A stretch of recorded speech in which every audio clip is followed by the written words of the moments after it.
Bienvenue dans ce nouveau focus présenté par Icon Biblio, le projet qui vous fait découvrir de beaux livres photos. Nous t'embarquons écouter nos invités, enchantés de partager leurs livres adorés.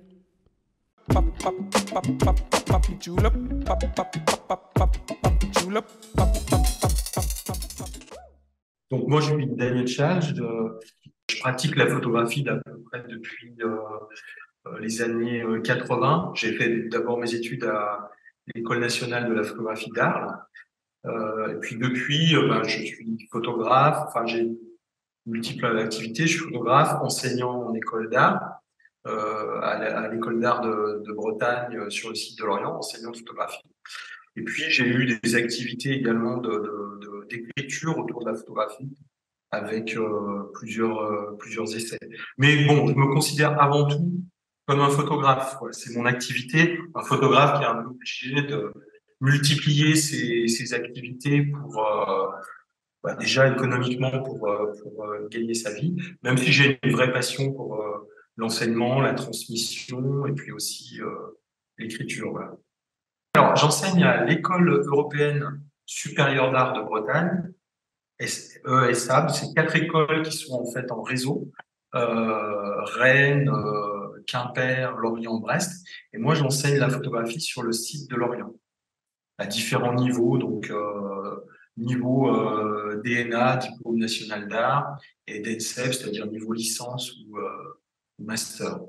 Voilà, un enseignement qui est multiple, en fait, qui est à la fois un enseignement technique, un enseignement un enseignement théorique, un enseignement de suivi des travaux des étudiants. Voilà, c'est un peu une palette multiple, qui est vraiment passionnante aussi, parce que j'aime beaucoup, on en parlera sur cette idée aussi du livre, j'aime beaucoup cette idée aussi de transmettre la photographie, les photographes, l'amour de l'histoire de la photographie, enfin, toutes ces choses qui me passionnent, quoi.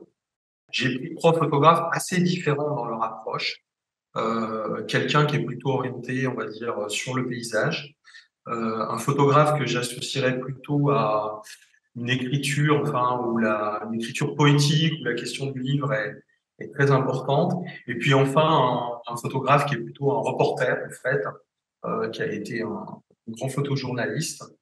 Voilà, c'est 3 photographes que j'apprécie particulièrement. Alors, si on prend dans l'ordre, je vais vous présenter en premier ce livre ou ce photographe, qui est Pierre de Fenouil, donc un photographe français. Alors, le livre que j'ai choisi, je pourrais vous en montrer un autre, mais j'ai choisi le livre qui avait été réalisé par le musée de l'Élysée à Lausanne, en Suisse. Alors, Pierre de Fenouil, c'est pour moi, je l'ai choisi parce que c'est pour moi un photographe très important, parce qu'il est décédé assez jeune, en 87 ou 88, je crois. Et en fait, je l'ai rencontré quand j'étais étudiant lors d'un workshop à l'école d'art. Et c'est quelqu'un qui m'a beaucoup impressionné, parce qu'il avait un feu intérieur incroyable, une espèce de passion totalement dévorante pour la photographie. Et il avait comme ça présenté son travail à cette époque-là pendant. Il aurait pu tenir une nuit entière, quoi. C'était quelqu'un qui à la fois développait le travail que je vais vous montrer, qui a un travail tout lié. Alors c'est un travail lié qu'il intitule la chronophotographie. C'est un travail autour du paysage et de la question du temps dans la photographie. Bon, c'est d'abord quelqu'un qui est un paysagiste, qui regarde le temps passé, comme il dit, c'est-à-dire que il est partisan d'une certaine lenteur, une certaine contemplation. C'est une approche poétique, je trouve très belle, avec tous les fondamentaux de la photographie, la lumière, cette idée de... Alors ça ira un petit peu à l'encontre de ce que je montrerai tout à l'heure en dernier, du photographe que je montrerai en dernier, qui est Alain Keller, un photojournaliste. C'est quelqu'un qui a cassé un peu l'idée de l'instant décisif de Cartier-Bresson. C'est-à-dire qu'il a travaillé, lui, dans une forme de contemplation lente. Alors, je l'aime beaucoup parce que je trouve il va un peu à l'encontre de notre monde moderne. Je pense à aujourd'hui à tout ce qui se développe du point de vue de la virtualité, du monde cybernétique, aujourd'hui par exemple le développement de l'intelligence artificielle. Il y a une forme de spiritualité dans ces images et surtout l'idée d'une présence au monde, une présence, euh, une présence au paysage, une présence à l'air, une présence à la lumière, une présence aux arbres, une présence aux éléments, alors qu'il exprime, il a beaucoup écrit, et dans ce livre, par exemple, il y a des petits textes, je vous lis, par exemple, un petit passage que je trouvais très beau, qui est à la fin du livre, et il dit, contrairement à l'image de synthèse, ghetto-parodique, la photographie est la seule machine qui nous permette d'être en temps réel face à la réalité. Et les larmes secrètes d'un combat mené à l'échelle mondiale contre le commerce. Nous sommes surarmés, suralimentés et sous-alimentés spirituellement. Le photographe doit avoir ce regard intérieur, spirituel, ce regard clair vis-à-vis de la réalité. La photographie est la chambre d'enregistrement de ce que le regard intérieur les dévoile lorsque l'on voit. Être banalement présent dans un champ ou une forêt, à essayer de transcender cette réalité, est une présence au monde qui me permet de combattre l'irréalité. Alors, je me sens très proche de cette idée, en fait. Voilà, en tant que photographe, moi, ce qui m'a toujours intéressé, c'est aussi à la prise de vue, ce lien physique qu'on a toujours avec le monde. Et je dirais même cette joie qu'on a dans la prise de vue photographique. Et je trouve que chez Pierre de Fenouil, c'est extrêmement bien, extrêmement bien exprimé dans des photos qui sont assez simples. On peut penser parfois, je présente des paysages, on peut penser peut-être parfois un peu nostalgiques parce qu'elles présentent plutôt des paysages de la campagne, bien qu'il ait fait photographier aussi l'espace urbain. Mais je crois que c'est quelque chose de très fondamental. Voilà, même s'il y a eu alors il a photographié à un moment donné, on n'avait pas l'image numérique, hein. Il travaillait en photo argentique. Il s'est beaucoup intéressé à un procédé d'impression qu'avait mis au point un photographe du 19e siècle, Alphonse Poitvin, qui était la phototypie. Alors la phototypie, c'est un procédé d'impression de la photographie sans trame, contrairement à l'imprimerie et à l'offset.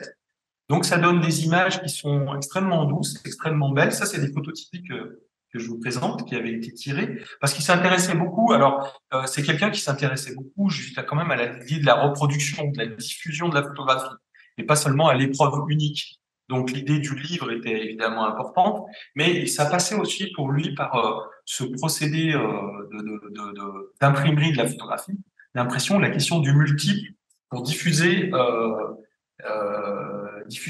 la photographie. Donc, il avait travaillé avec un atelier de phototypie à Paris pour diffuser ces épreuves. Voilà. Et moi, je me sens aussi assez proche de cette idée. C'est vrai que le livre, pour moi, est un objet très, très important dans la photographie. Peut-être plus, en fait, que les épreuves, les tirages, les épreuves uniques, etc. Parce que pour moi, c'est comme ça qu'on accède le plus à la connaissance de la photographie, à un regard sur les photographes. Et puis, c'est aussi une manière de diffuser, je dirais, de manière démocratique la photographie. Donc, je trouve que c'est un photographe. J'ai voulu commencer par lui, à la fois parce qu'il a beaucoup compté dans mon parcours. C'est quelqu'un qui m'a marqué quand je l'avais eu dans un workshop, en fait, en tant qu'étudiant. Donc, c'est il y a bien longtemps, hein, maintenant. C'était en 1987, siècle dernier déjà. Et j'avais monté une exposition pour lui dans la galerie de l'époque de l'école à l'époque. Et j'aimais bien aussi cette idée qu'il avait développée avec le titre la chronophotographie. Quoi. L'idée, il a intitulé ça la chronophotographie ou l'art du temps. Voilà. Donc un photographe pour moi très important qui était aussi un grand pédagogue, voilà, qui aimait beaucoup l'idée de diffuser la photographie, de parler de son amour pour cet art et cette pratique. Alors, je l'ai peu rencontré parce que malheureusement, il est décédé très peu de temps après d'un accident, en fait, un accident cardiaque, et il est mort assez jeune. Donc, c'est sa famille qui a contribué à diffuser son œuvre. Il y a eu un autre livre, alors j'ai hésité entre les deux. C'est un livre, c'est toujours le même, qui a été publié par Xavier Barral, Pierre de Fenouil, une géographie imaginaire. J'ai développé aussi, je voulais parler, ce que j'aimais bien aussi, c'est cette idée d'un rapport finalement la photographie a une forme de spiritualité, hein. Il parle de regard intérieur. C'est quelqu'un qui développait beaucoup cette idée, et c'est vrai que dans toutes ces images, il y a toujours cette idée d'un rapport de la réalité à un au-delà, qu'il appelle un peu l'invisible, que la photographie a pour mission de révéler. Alors c'est un peu le contre-pied peut-être d'une certaine modernité photographique qui prendrait une certaine neutralité, dans une certaine photographie documentaire comme ça, cette question de la spiritualité ou de l'intériorité, elle est évacuée. Elle est peut-être évacuée aujourd'hui avec justement cette question de l'intelligence artificielle, ce qu'il appelle le monde virtuel, qui va nous déposséder de plus en plus de cette intériorité et de cette spiritualité humaine. Et je pense que c'est ce qu'il dit, c'est une sorte de combat. C'est ce que j'aime aussi dans son travail photographique. Parce qu'aussi, il a des rapports, il a des rapports avec l'origine de la photographie, pour moi, le 19e siècle, son invention. C'est-à-dire qu'il a des rapports aussi bien avec, évidemment, Nicéphore Niepce, Fox Talbot, les premiers, qui a créé le premier grand livre de photographie, The Pencil of Nature. Dans son rapport à la photographie, je crois qu'il a un rapport avec le 19e, et en même temps, c'est un moderne, il vivait mais un moderne anachronique, je dirais, voilà, un peu anachronique, un peu peut-être mal à l'aise dans son temps. Voilà. Je trouvais que c'était intéressant de le montrer, parce que voilà, c'est un photographe qui m'a beaucoup marqué, que je regarde souvent. Moi, quand vous m'avez fait la demande, j'ai essayé de réfléchir aux livres sur lesquels j'ai beaucoup de livres dans ma bibliothèque. Voilà, j'ai une quantité de photographes. Il y a ceux qui font partie, je dirais, de l'histoire de la photographie que je regarde. Puis il y a les livres sur lesquels je reviens tout le temps, ou les photographes auxquels je pense tout le temps, en me disant ah, je pense à lui. Ce photographe-là, il m'a vraiment marqué dans son approche. Et Pierre de Fenouil, c'est un photographe auquel j'ai pensé constamment dans toute ma vie, vous voyez, qui me revient en tête. Voilà, quand je fais des photos. J'ai pris 3 photographes différents dans leur approche qui m'intéressent. Moi, je m'intéresse à toutes les formes de photographie, même si j'ai plus de sensibilité, je dirais, du côté j'ai plus de sensibilité du côté des photographes qui ont encore une approche de la réalité assez directe, assez simple, qui soit plutôt du côté du paysage, de la narration, du récit, ou de l'approche poétique, ou du paysage, ou du reportage, je dirais, de l'ancrage documentaire. Donc les 3 photographes que je présente, ils sont quand même un peu dans cette approche-là, c'est-à-dire que la question du réel, elle est vraiment importante. Je suis pas très sensible. Voilà, je parle un petit peu de moi. Je suis pas très sensible à l'image mise en scène. Donc quand je parle d'approche de la réalité, voilà, c'est des photographes qui ont une approche assez directe, je dirais, entre une présence au monde toujours forte et une présence aux autres assez forte. Alors le deuxième photographe, c'est le deuxième livre que j'ai choisi. C'est un photographe qui s'appelle Michael Botman, qui est un photographe hollandais, Michael Botman. Et c'est un livre qui avait été édité aux éditions Le Point du Jour, qui s'intitule Rhinefield. Alors j'aime beaucoup ce livre. Voilà, je l'ai regardé. Alors, on pourrait d'ailleurs peut-être le croiser par certains aspects avec Pierre de Fenouil. C'est une approche extrêmement poétique, c'est-à-dire on est dans un récit, hein, c'est-à-dire qu'on va rentrer dans une sorte de récit très poétique, avec des associations visuelles très riches, étranges. Un livre qu'on peut en fait on peut parcourir de multiples fois, où la question commence par des images noir et blanc comme ça, où la question, je dirais, de l'écriture photographique, de l'écriture tout court, c'est comme s'il écrivait un poème, voilà. C'est comme s'il écrivait, je dirais, un poème en images. Donc le spectateur devient un lecteur des images. C'est comme si vous rentriez dans le, je sais pas, le Rimbaud, dans, je pense à Rimbaud comme ça. Et d'ailleurs, on le voit, il y a cette question d'écriture. Un noir et blanc extrêmement beau, très proche de la. Alors là, on pourrait rapprocher ça de Pierre de Fenouil, très proche quelque part de la gravure, euh, avec des noirs très profonds. Bon, c'est un livre très bien imprimé, hein, qui a été. Moi, je suis assez sensible, bon, puisqu'on parle du livre, de la question de l'imprimerie, la question du papier, de la texture, bien sûr, c'est important la manière dont un livre est imprimé. Et puis, c'est un livre qui contient aussi des textes où le photographe va écrire sur, voilà, il y a des mélanges, on va passer sur des portraits, des instantanés, et puis de temps en temps des textes qu'il écrit sur des amis, sur des rencontres qu'il fait, qui sont des textes aussi plutôt poétiques, comme une certaine forme de journal. Alors, si on continue ce livre, en fait, ce qui est assez passionnant, c'est qu'à un moment donné, il change de papier et on tombe sur un papier assez granuleux, très différent, qui est plus du tout un papier et, euh, et des images où il va en fait introduire aussi des images en couleur. Il y a une forme d'intervention, il y a du collage, il y a des formes d'intervention plastique sur les images. Il a même, je pense, scanné des morceaux de carnet. Et alors, c'est là que c'est assez passionnant, c'est à un moment donné, il va mettre en abîme, en fait, les maquettes de son livre. Parce que Michael Botman, en fait, c'est quelqu'un qui est vraiment un fou du livre de photographie. En fait, toute sa recherche, c'est le livre.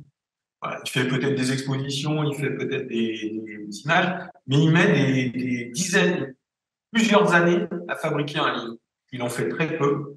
Et en fait, il monte lui-même à la main ses maquettes. C'est-à-dire qu'il associe les images, il cherche le chemin de fer, le déroulé du livre, s'il vous plaît, il est là. Et il va en faire de multiples, c'est-à-dire, mais c'est assez impressionnant, je crois, hein, d'après ce que j'ai compris, c'est plusieurs dizaines de maquettes de livres qu'il ne fait pas sur InDesign, sur un ordinateur, mais qui monte vraiment à la main. Et il va chercher petit à petit l'enchaînement. Et dans ce livre, ce qui est assez beau, c'est qu'il y a une mise en abîme, si vous voulez, de la construction du livre, puisqu'il montre les différentes possibilités de maquettes qu'il a eues. Donc ça donne un livre un peu infini, si vous voulez, où cette construction narrative, elle est pensée, elle est réfléchie, elle est mise en abîme, elle est intériorisée au processus de fabrication lui-même du livre. Et je trouve ça très très beau parce que ça devient une aventure non seulement une aventure éditoriale, mais une aventure humaine où on voit le photographe euh, évoluer dans cette matière, cette matière de l'ouvrage. Et je trouve ça vraiment intéressant. Alors, parce que je pense il y a moi, je fais partie un peu de ces photographes. Il y a des photographes qui vont privilégier, je dirais, l'image unique, ce que certains historiens de la photo appellent le tableau, ou qui vont privilégier l'image, qui l'espace naturel, c'est plus l'exposition, la monstration des photographies au mur. Et puis, il y a effectivement les photographes qui, l'objet premier, c'est le livre. C'est-à-dire qu'ils pensent tout de suite leur projet en termes un livre à venir qui existera ou pas, parce qu'on sait très bien que bon, un livre, quand on veut passer par des processus, quand on veut un beau livre et qu'on veut une belle impression, bah, ça a un coût. qui est assez important. Et donc, il faut trouver les financements. C'est comme un film ou un cinéaste. Il faut à un moment donné produire le livre, même si c'est pas le coût d'un film, c'est quand même des coûts importants. Et il faut aller trouver les financements pour fabriquer ce livre. Mais ils font quand même le livre, au moins les maquettes.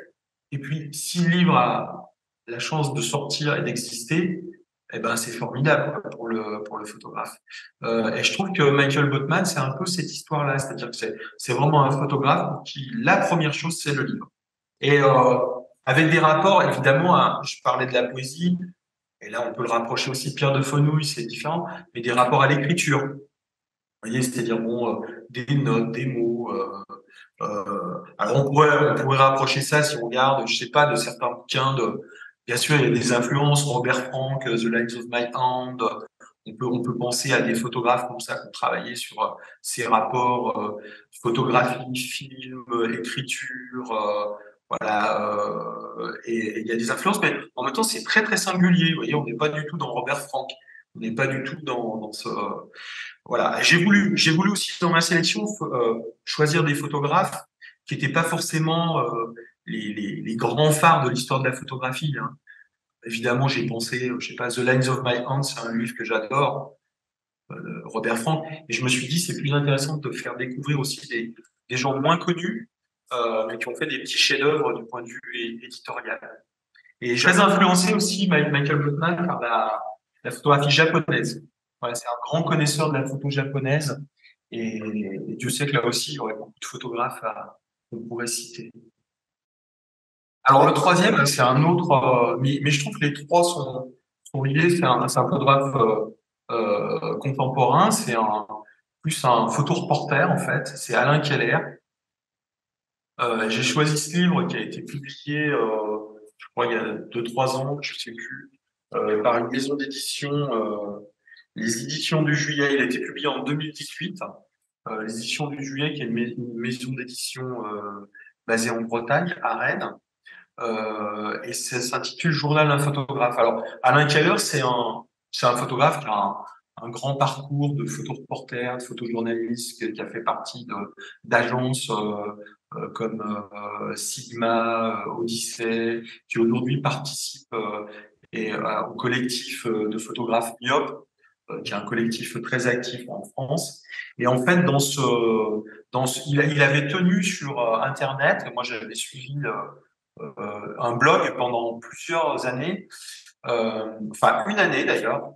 Tous les jours, il publiait une image associée à un texte où il racontait un peu le hors-champ de cette image, le contexte de cette image. Et en fait, ça a été la base du travail éditorial sur ce livre. Après, il a un peu remanié quand ça a été édité. Donc, c'est un photographe. On est chez un photographe leicaïste, hein, adepte du Leica, qui a un grand amour pour Cartier-Bresson, pour des photographes comme Sergio Larraín, Léonard Fried, voilà. Et ce que j'aime beaucoup dans ce livre, et d'ailleurs le livre commence par ça, c'est qu'il va mélanger en fait, et c'est un livre très épais, hein, il va mélanger des images de son histoire et de son histoire intime. Donc par exemple, c'est des photos qu'il a fait assez jeune de, de sa famille, de ses parents, avec des images extraites des différents reportages qu'il a fait dans le monde.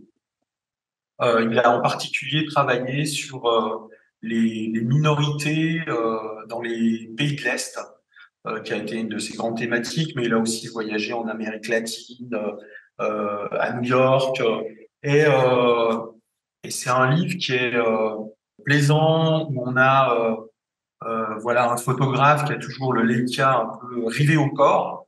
Il raconte à la fin de ce livre que sa femme lui dit souvent qu'en fait il a un Leica greffé à son bras quoi. Et lui c'est quelqu'un qui prend un immense plaisir à toujours photographier, qui continue alors qu'il est déjà relativement âgé. Alors c'est un photographe que j'avais rencontré aussi dans mon école. Je l'avais invité pour faire un workshop et on avait fait une exposition de son travail. Moi, j'avais été très, très ému, par exemple, par une série, en fait, qu'il a fait qu'il a publié dans ce livre en couleur, une série de photos sur sa mère qui était atteinte de la maladie d'Alzheimer. Et chaque fois qu'il allait la voir, presque quotidiennement, alors que sa mère était déjà ailleurs, dans un ailleurs, il faisait un portrait de sa mère avec un Polaroid. Et elles apparaissent dans cet ouvrage. Voilà. Et donc vous avez vraiment ce mélange dans ce livre entre les images de ces images de reporters et des images plus intimistes, quoi. Et un travail aussi. Alors, c'est quelqu'un qui aime beaucoup écrire. On parlait d'écriture à propos de Gottman. Donc, il y a toujours des petites notes qu'il a extraites de son blog où il recontextualise historiquement, chronologiquement un peu le hors-champ des images par des petites notations où il raconte le contexte. Il raconte aussi beaucoup sa vie de photographe au fil du temps. Cet art du cadrage ou décadrage qu'il a, qui est des images extrêmement dynamiques. Et là, on voit un peu effectivement son amour de Cartier-Bresson. Et j'ai pensé, d'ailleurs, en présentant ce livre, c'est pas un livre d'image, mais je l'ai quand même amené parce que c'est un des livres, je crois, où j'ai mis le plus de post-it de ma vie. C'est vraiment un classique. C'est un livre qui avait été publié par le Centre Georges Pompidou à l'occasion de la grande expo autour de Cartier-Bresson. Et en fait, je crois que c'est Clément Pérou qui avait republié ce texte, Entrée Cartier-Bresson, voir est un tout, entretien et conversation. Et il y a plein je trouve, de notes de Cartier-Bresson totalement passionnantes sur la photographie, sur l'instant, sur même des notes et je retrouve un peu ces choses-là dans les images d'Alain Keller, quoi. Et ce que j'aime, c'est que c'est un photographe, je dirais, qui fait une photographie simple, directe, humaine. En fait, si on compare à De Fenouil, en fait, c'est vraiment quelqu'un qui va s'intéresser vraiment à l'homme et pas au paysage. Donc, on peut le classer un peu dans les humanismes.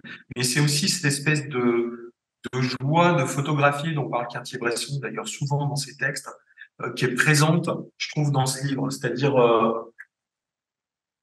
c'est une passion, si vous voulez, qu'il a eu enfant. Il a eu envie de photographier. Il a eu envie de devenir photographe. Il a eu envie de voyager et ça l'a jamais quitté. Cette espèce de joie. Et vous voyez, je pense qu'en fait, là, les trois photographes que je présente, Pierre de Fenouil, Michael Botman ou Alain Keller, pour moi, ce qui les rassemble, même s'ils ont des univers différents, un qui est plus paysagiste, un qui est plus, je dirais, dans une approche poétique, littéraire, et quelqu'un qui est plus un reporter au départ. Pour moi, ce qui les lie, c'est qu'ils n'ont jamais perdu cette espèce de feu intérieur par rapport à la photographie. Voilà, ils ont une joie à photographier au quotidien, je dirais sans concept. Voilà, c'est pas des photographes, si vous voulez, qui mettent en avant de leur démarche un concept ou un sujet ou quelque chose qu'ils vont suivre toute leur vie, et ils vont plutôt se laisser naviguer aussi par rapport au visible, à ce qu'ils vont rencontrer tout au long de leur vie. Et c'est pour ça que ces trois photographes que j'aime bien, dont je me sens proche dans cette voilà, parce que moi j'ai jamais perdu en fait quand j'ai rencontré la photographie, peut-être pas aussi jeune que Alain Keller. Enfin, quand j'ai commencé à rencontrer la photographie, après avoir été plutôt un cinéphile et un amoureux du cinéma, dès que j'ai commencé à faire des photographies, c'est surtout une joie immense que j'ai jamais perdue. C'est-à-dire, ça fait 40 ans que je fais de la photographie et chaque fois que je prends, voilà, alors je suis un peu, parler un peu aussi un late caïd. Chaque fois que je prends son 24-36, chaque fois que je prends mon appareil photo et que je fais des photos, et j'essaye d'en faire de plus en plus quotidiennement, j'éprouve un immense plaisir qui est au cœur de ma pratique photographique. Voilà, mais qui vient pas d'un concept en amont, qui vient plutôt d'une recherche dans le visible, d'une rencontre, parfois de choses qui sont hasardeuses. Euh, et je pense que les trois photographes que j'ai présentés, ils sont un peu dans cette idée-là. Euh, la promenade est importante, les voyages sont importants, les dérives, la construction aussi narrative au fil du temps est importante. Et voilà, et quand vous m'avez posé la question, je me suis dit, au fond, quels sont les livres que tu regardes souvent, quels sont les photographes auxquels tu penses, quels sont les photographes pour qui tu as beaucoup d'admiration. Et j'ai essayé de prendre des photographes un peu moins connus. Vous voyez, j'ai pas pris Cartier-Bresson, Robert Frank, je ne sais, voilà. J'ai pris des photographes un peu moins connus, mais qui pour moi font d'abord, c'est des continus, ils ont ce feu intérieur et ils ont cette joie enfantine de faire des photos. Voilà, si je devais la définir, ils ont gardé leur passion enfantine. Si on résume, j'ai aussi bien travaillé avec le 24-36, le Leica, que j'ai fait des travaux aussi à la chambre, d'où mon intérêt pour Auguste Sander, en particulier la question du portrait ou de la photo documentaire en général. Mais j'ai essayé de j'ai changé d'outil un petit peu dans mon travail de photographe. Donc il y a des choses qui sont un peu pensées, enfin le sujet ou le territoire photographique, il est pensé un peu en amont. Je pense à des travaux qui sont documentaires, comme un travail que j'ai fait ici à Lorient, en Bretagne, un livre autour de la base sous-marine du port, dans lequel j'ai parcouru un territoire pendant 2 ans avec une chambre photo, en faisant des portraits, des paysages urbains. Donc ça, il y avait un territoire délimité, mais l'idée, c'était quand même un livre. Je pars toujours du livre, en fait. Et puis, il y a des choses qui sont plus un peu comme Botman. Ça, c'est plus ce qui est fait au Leica, je pense. Enfin, c'est même essentiellement ce qui est fait en petit format, où en fait, je photographie, je fais des petits tirages, euh, je les associe. Voilà, d'abord, je les punaise, j'ai des petites épingles, je les mets en relation, ça fait des espèces de constellations. Et petit à petit, ça va faire naître le projet d'un livre. C'est pas toujours très clair dans ma tête au départ. Vous voyez, ça va se définir au fil du temps. Le titre va émerger, il peut bouger. C'est-à-dire, je vais trouver un titre, ça va émerger. En ce moment, j'ai par exemple un livre dans ma tête. Je ne vais pas vous dire le titre parce qu'il est en train de bouger. Voilà. Donc, il a plusieurs. Et c'est plus des constellations comme ça d'images qui vont former à un moment donné un ensemble. Là, je pense que le bon exemple, c'est Botman. Vous voyez, j'aime bien sa méthode, c'est-à-dire un peu se laisser libre d'évoluer aussi en fonction des images qu'on va produire. C'est plus les images qui vont petit à petit dicter la direction d'un livre, la pensée d'un livre, la construction d'un livre, que le cerveau, en fait, le concept qui va diriger la matière du livre. Moi, je me sens plus proche de cette approche-là. Après, je respecte tout à fait d'autres types d'approches, hein, mais je me sens plus proche de cette approche de cette approche intuitive, ou je dirais en relation avec le réel, c'est-à-dire pas forcément avoir des idées en amont, mais plutôt provoquer des rencontres. Quand je dis rencontres, c'est des rencontres humaines, des rencontres de territoire, des rencontres de paysages, etc. Et petit à petit, le livre va se construire. Mais le livre, il est fondamental puisque en fait, moi, je pars toujours d'une idée de livre. C'est-à-dire, l'image unique, pour moi, ça n'existe pas. Voilà, il n'y a pas de la photo tableau. Pour moi, enfin, ça existe pour certains photographes, mais c'est pas quelque chose l'image isolée ne m'intéresse pas. C'est toujours c'est toujours les images, les associations qui m'intéressent, même si effectivement chaque image doit avoir sa force plastique, sa force visuelle, et être capable de délivrer elle-même un récit, une histoire, de provoquer une émotion.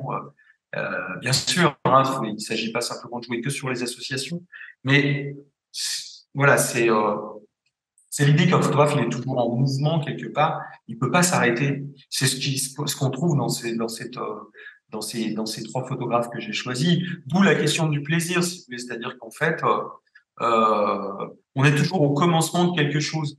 Et il faut toujours recommencer l'acte photographique. Donc la prise de vue, évidemment, pour moi, elle est essentielle. Hein. C'est la première chose, c'est ce que dit De Fenouil, la présence au monde, la présence dans le paysage, avoir l'appareil photo autour du cou, être sous le voile de la chambre, face à quelque chose, prendre ce plaisir élémentaire du photographe, la lumière, le sujet qui est devant, le plaisir de l'œil, les sensations, etc. Et puis après, on va construire les choses. Quoi. Je pense que si on élargit au-delà du livre de photographie, euh, bon, la littérature est quelque chose d'important pour moi aussi. Je veux dire, je vais parler de poésie, je pourrais parler de l'écriture est quelque chose qui est important pour moi. Et je pense que moi, j'ai toujours filé cette métaphore. En fait, j'écris avec un appareil photo, quoi.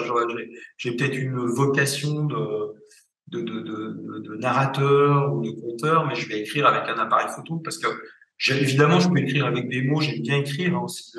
Mais par contre, si j'ai un choix à faire, c'est la photo.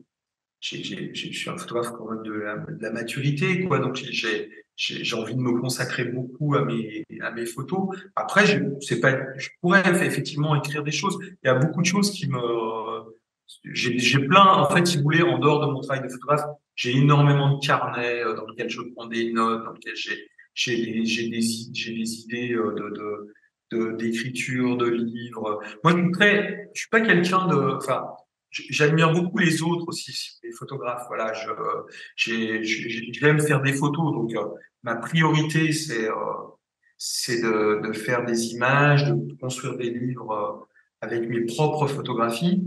Mais je suis très admiratif d'autres photographes. Là, j'en ai choisi trois. J'aurais pu vous en présenter d'autres. Hein. C'est un choix. J'ai pensé à ces trois-là. Euh, Ça veut dire que des fois, je me dis, vous voyez, je peux me dire, tiens, je ferais bien un petit texte, comme j'ai fait sur August Sander, je pourrais faire un petit texte autour de la... Alors, ça peut être sur un photographe, ça peut être... je m'intéresse beaucoup aussi, je me suis beaucoup intéressé au photojournalisme, à la photo de reportage. Il y a des approches on n'a pas eues de ces domaines de la photographie où il serait nécessaire aussi d'écrire d'autres choses. Par exemple, c'est Sander.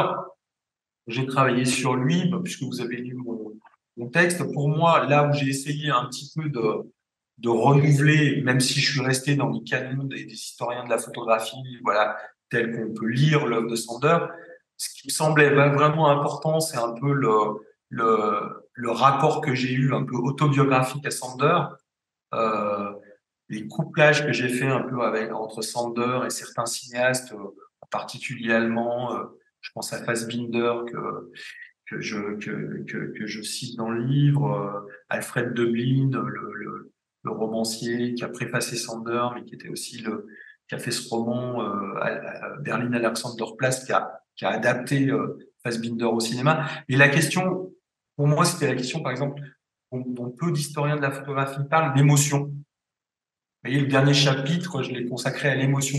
Sander, on le voit toujours, on se dit, et je sais pas si vous avez vu l'expo à Pompidou, voilà, on revoit Sander, on voit cette œuvre construite, extrêmement pensée, et en même temps, ce que je trouve, évidemment, c'est tout ça, Sander, mais en même temps, quand on regarde chaque image, ce qui est magnifique, c'est qu'on est face à un être humain, et que chaque fois, il y a une espèce d'émotion qui sourd de ce face-à-face entre nous, spectateurs, et le visage en plus de ce temps autre qui est lié à l'histoire, si vous voulez.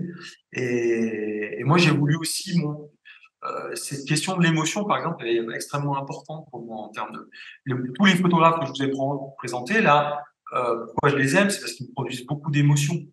Au-delà de la construction mentale, de tout ce qu'on peut en raconter, qu'ils ont faite, quoi. Je pense que cette partie émotionnelle, sensible, elle est vraiment extrêmement importante pour moi, quoi. Et moi, je veux garder ce rapport assez assez direct à la photographie, en fait, hein, assez en repartant. Donc, par exemple, j'ai plein comme ça d'idées d'écriture, de projets. Certains naîtront, peut-être ça naîtra. Voilà, c'est parce que c'est beaucoup de travail, comme vous savez, hein, le petit Sander, il fait 110 pages, mais j'ai mis entre les notes, le moment où je me suis dit, je vais l'écrire. Parce que j'avais envie d'écrire un texte sur Sander. Voilà, j'avais beaucoup regardé son travail. Je me suis dit, à un moment donné, je vais écrire un petit livre sur ce photographe. Donc, dans un premier temps, il a fallu le regarder, prendre des notes, écrire. C'est un petit livre non seulement d'histoire de la photo, mais c'est un petit livre d'histoire, je dirais, sur l'histoire de l'Europe, l'histoire de l'Allemagne, etc. Donc, j'ai dû quand même un peu me confronter à des textes historiques, pour pas dire des bêtises, et puis pour que, voilà, pour faire un travail documenté. Donc, il y a tout ce travail de recherche avant, puis après, il y a le travail d'écriture. Donc, un livre comme ça, c'est 3 ans de travail. Si on parle aussi, par exemple, c'est un peu ce qu'on fait là aussi. Moi, j'enseigne, j'ai enseigné la photo aussi, et ça m'a toujours passionné. L'idée de la pédagogie, elle est importante aussi. Je pense que c'est important de transmettre en fait, de transmettre cet art, de transmettre la photographie, parce que pour moi la photographie c'est un art, c'est quelque chose qui est extrêmement puissant quoi dans tout. Et il faut faire comprendre pourquoi la photographie a cette puissance. Que ça soit la photographie, je dirais effectivement comme là avec des auteurs, comme la photographie la plus banale, celle qu'on fait avec son smartphone, qu'on diffuse sur des réseaux sociaux. Pourquoi la photographie est aujourd'hui une forme d'écriture qui est une une telle modernité quoi. Je veux dire, c'est la phrase de Moholy-Nagy, vous savez, l'alphabet du XXe siècle, c'est celui qui ne saura pas lire une photographie, quoi. Et ça, moi, je trouve cette phrase très forte, effectivement. Je crois il faut apprendre à lire, à regarder, à comprendre, à être ému par les photographies. Moi, quand j'ai rencontré, la photographie, elle a changé ma vie, en fait. Je veux dire, j'imagine même pas vivre sans. Enfin, je veux dire, la photographie, ça a été une révélation, comment on dit, pour un photographe, c'est un mot fort. Mais pour moi, ça a été, Cartier-Bresson, il parle de ça, il dit, le Leica, ça a été ma psychanalyse, et c'est exactement ça. C'est-à-dire que la photographie, ça nous apprend à nous connaître, ça nous apprend à avoir des relations avec les autres, ça nous permet de rencontrer les autres, ça nous permet c'est un outil extrêmement vivant qui nous permet, quand on en parle et que on plonge dedans, euh, c'est un outil d'une puissance incroyable. Moi, je suis passé, en fait, si vous voulez, je pense que, ouais, je me souviens de certains trucs. Moi, je dirais que la filiation, ça a d'abord été à l'adolescence, parce que je peux pas dire que certains photographes disent, ouais, mon père m'a offert ou mon père un appareil photo, j'avais 11 ans. Bon, moi, j'ai fait des photos avec l'appareil photo de mon père, mais les premières émotions, dans l'ordre, c'était littérature, cinéma. Voilà, j'ai découvert le cinéma. Je parle du cinéma d'auteur, hein, je parlais des Allemands. Je pourrais parler des Italiens, bon, je parlais de Fassbinder, Wim Wenders, je sais pas, des grands cinéastes, Pasolini à l'époque. Donc, le cinéma comme ça, donc les images quand même qui m'avaient marqué en fait. Et j'ai d'abord fait une école, une fac de cinéma. Puis en fait, c'était l'époque où on n'avait pas encore la vidéo, on était en film. Et puis, j'étais pas très adapté, je crois, le cinéma, c'est un travail très collectif, en fait. Aujourd'hui, on peut faire du cinéma tout seul, bien que c'est un énorme, énorme travail. À l'époque, c'était vraiment un travail collectif. Et en fait, j'ai découvert la photographie par un photographe que j'ai rencontré, avec qui j'ai fait des premières photos. Puis la naissance, c'est un peu un hasard, la naissance de l'école de la photographie d'Arles à l'époque, en 83. J'ai découvert la naissance de cette école qui avait été un vœu de François Mitterrand, en fait, hein, de créer une école de la photographie, mais qui soit pas une école technique, qui soit aussi une école technique, mais aussi une école de réflexion sur la photo. En fait, j'ai rencontré un jour un type dans un train, c'est un peu l'histoire, c'est comme ça que c'est passé, qui avait des feuilles et qui était en train de lire comment passer le concours de cette école. Il n'y avait pas Internet, il n'y avait rien à l'époque. Hein. Il était en train de lire dans le train. Je suis rentré chez moi, j'habitais encore chez mes parents. J'ai cherché par le, je sais plus quoi, les infos, quoi, et j'ai vu qu'il y avait cette école de photographie. Et je me suis dit, tiens, j'avais commencé à faire des photos, j'avais commencé à regarder des photographes. Alors quand je dis des photographes, c'était Robert Doisneau, c'était voilà des photographes vraiment le photographe les plus connus. Et je me suis dit, tiens, c'est assez intéressant par rapport à mon désir d'image. Ça me paraît. Et puis voilà, j'ai présenté le concours, j'ai été pris. Euh, et puis là, bah, c'était le virus, quoi. C'est-à-dire que et ça m'a jamais quitté, quoi. Vraiment jamais quitté. C'est-à-dire la rencontre avec cet outil a été pile, si vous voulez, il correspondait, quand je parlais d'écriture, littérature, cinéma, je trouvais qu'il était pile au milieu. Et il était plus simple pour moi parce que il n'y avait pas l'écrivain. Bon, bah voilà, c'est le stylo, l'ordinateur ou la machine à écrire, mais je me voyais pas enfermer l'écrivain souvent. Et quand même un peu, même si on peut aller écrire dans des livres, dans des cafés ou dans un camping-car, je sais quoi, on est quand même, on reste à sa table, voilà, on passe du temps. Moi, j'ai besoin de bouger, de sortir de chez moi. Donc l'appareil photo était beaucoup plus Robert Frank qui dit, par exemple, j'adore, je le dis des fois à mes étudiants, on pose cette question, qu'est-ce que c'est pour vous la photographie? Et Robert Frank qui dit cette phrase magnifique, c'est ouvrir la porte de chez soi et sortir. Ce podcast touche déjà à sa fin. Vous pouvez retrouver les livres présentés ici sur notre page Instagram Icon Biblio, ainsi que notre format Focus, une capsule vidéo de cette interview. Merci pour votre écoute et à très bientôt.